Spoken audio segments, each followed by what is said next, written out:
Assalamualaikum warahmatullahi wabarakatuh.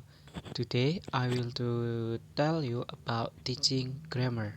So let we start now. Today we are going to learn about 3 points. First is definition of teaching grammar, and then the second, the importance of teaching grammar, and third and the last, types of teaching grammar method. First, definition of teaching grammar. Grammar is a system of language. Grammar as the rules of language, but in the fact, no language has a specific rules. And the last, in foreign language acquisition, accurate understanding of the language structure is the key part. So, teaching grammar is an essential aspect of foreign language instruction. And the second, the importance of teaching grammar. The important teaching grammar, first, to be an effective language user. The second, to establish an effective communication. Third, grammar will give learner the competence how to combine words to form sentence. Fourth, teaching grammar is to show how language work. And the last, language acquisition without grammar will be confusing. Richard and Renandia point out two good reasons for teaching grammar at 2002, page 152. First is comprehensibility, and then second, acceptability. Third, method of teaching grammar. First is deductive method, also called the traditional method. Jadi deductive method ini biasanya dikenal dengan metode tradisional. Mengapa? Because this method use a teacher center, will student just listen to teacher explanation. Jadi deductive method ini itu metode yang menjadikan guru itu sebagai teacher center, yakni sumber dari informasi, dan siswa hanya mendengarkan penjelasan dari guru tersebut. Usually taught in a junior high school as a basic knowledge of English at 7th grade. Dan biasanya ini guru itu ditemukan, metode ini biasanya ditemukan pada sekolah menengah pertama atau SMP sebagai basic dari pembelajaran bahasa Inggris, dan biasanya ditemui pada grade kelas 7. And then advantage and disadvantage. Advantage of deductive method. Keuntungan dari deductive method. Yang pertama, every teacher can use this method in country like India. Jadi rata-rata deductive method ini digunakan oleh guru di berbagai negara, yakni khususnya India dan juga negara Indonesia sendiri masih menggunakan metode deduktif. And then it is based on the theory from generalization to example. Jadi ini itu maksudnya guru pertama-tama itu memberikan penjelasan tentang materi ini, lalu nanti akan dijelaskan lebih lanjut lagi, dan nantinya guru akan memberikan contoh agar siswa lebih memahami materi yang disampaikan oleh guru. Lalu yang ketiga, help student to compare the ideas in grammar of mother tongue and second or first language. Jadi keuntungan dari deductive method ini sendiri membantu siswa untuk mengcompare idea dalam grammar di mother tongue atau bahasa ibu, dan juga second or first language, bahasa pertama atau kedua. Lalu yang keempat ada the learner can train the grammatical question very easily. Di sini pelajar dapat mencoba pertanyaan gramatikal dengan sangat mudah. Lalu yang terakhir, learner can respond effectively and can explain rules, structure, and etc. Jadi di sini itu maksudnya pelajar dapat merespon dengan baik dan menjelaskan ulang tentang rules, structure, etc. ini kembali lagi ke materi yang yang diajarkan guru. Jadi semisal katakan guru menerangkan tentang simple present tense, jadi nanti siswa diharapkan bisa menjelaskan rules dan juga strukturnya simple present tense itu bagaimana. Lalu ada disadvantage, di mana ada advantage, di situ ada disadvantage. First, this method cannot develop communicative ability among learners. Jadi di sini itu kekurangannya siswa itu kurang komunikasi antar pelajar satu dengan yang lainnya. Lalu yang kedua, the learner become inactive during classroom teaching. Dan ini menjadikan siswa itu kurang aktif karena apa? Di sini masih mengedepankan teacher center bukan student center.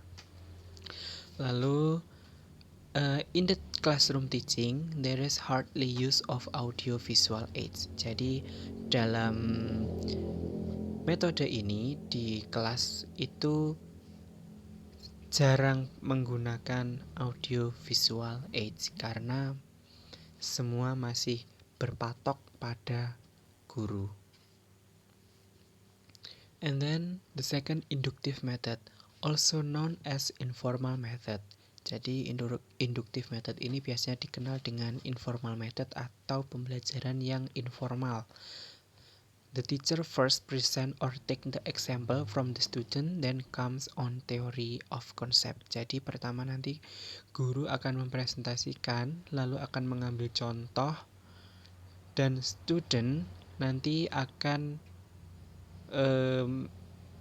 comes on theory of concept. This method implies teaching of grammar not by rules but by usage. Advantage and disadvantage. First, advantage based on the theory from example to generalization. Jadi kebalikannya dari yang tadi kan generalization from generalization to example. Jadi yang ini from example to generalization. Mungkin yang ini guru memberikan contoh, lalu nanti setelah itu mungkin siswa akan lebih memahaminya sendiri dan nanti akan dijelaskan guru di akhir. And then help student to understand the difference between particular nation in grammar of L1 and L2 or FL. Third, this method is student center. Nah, jadi pada metode ini itu sudah menggunakan student center atau informasi itu semua berasal dari siswa, bukan lagi dari guru. And then the learner can learn the particular grammar point through use. And then disadvantage. First, this method is not useful in overcrowded class like India. Jadi metode ini itu kurang cocok digunakan pada kelas yang ramai. Contohnya di India atau mungkin di Indonesia sendiri juga kurang cocok. And then the institute must be ready to focus the language aspect, not the mark criteria. Inductive, and then third, inductive deductive method. This method of teaching grammar proves very successful and advantageous as it becomes practical, real, and scientific. This method also stimulates the power of thinking and reasoning. Some steps of this method are as follows. First, students are given some example of similar types. Jadi nanti ini step-stepnya. Yang pertama, siswa itu memberikan contoh atau ya hal yang lainnya. Lalu, and then students try to find out similarities by analyzing or observing this example. Lalu, student nanti mulai mencoba menemukan similarities and dengan cara analyze atau observe dari example-nya tadi. And then third, students are asked to draw some conclusion. Jadi nanti peserta didik diminta untuk menggambarkan konklusinya. Lalu yang terakhir, the teacher will give the rules and give new example and ask her pupil to verify the rules. And then for incidental method, also known as correlation or reference method of teaching. This method helps students to correlate grammar with other related logical structures. And the last, some disadvantages of this method are that it interferes with normal teaching. Productive learning is less and sometimes creating or forming an incident related to a topic may be difficult for the teacher. Okay, I think enough from this dari penjelasan saya hari ini. So after that, I'll to tell about the media. I use media non-IT, that is Snack and Leader. So I'll close this presentation, and at last I say wassalamualaikum warahmatullahi wabarakatuh.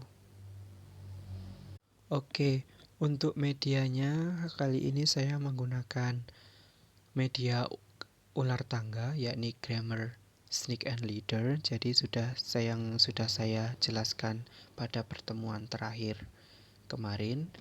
Di sini nanti siswa akan tata cara dari permainan ini, yakni nanti akan disediakan pertanyaan dimulai dari 1 sampai 25 nomor. Jadi ada 25 pertanyaan yang harus dijawab siswa. Nanti siswa akan menggulirkan dadu. Jika dadu menunjukkan mata angka 3, nanti siswa akan menjalankan bidaknya di 3 langkah. Dan nanti setelah berhenti, siswa akan mendapatkan 1 pertanyaan untuk dijawab. Dan di sini nanti jika siswa seperti bermain ular tangga pada umumnya, nanti jika bidak siswa atau orangnya itu nanti pionnya berhenti pada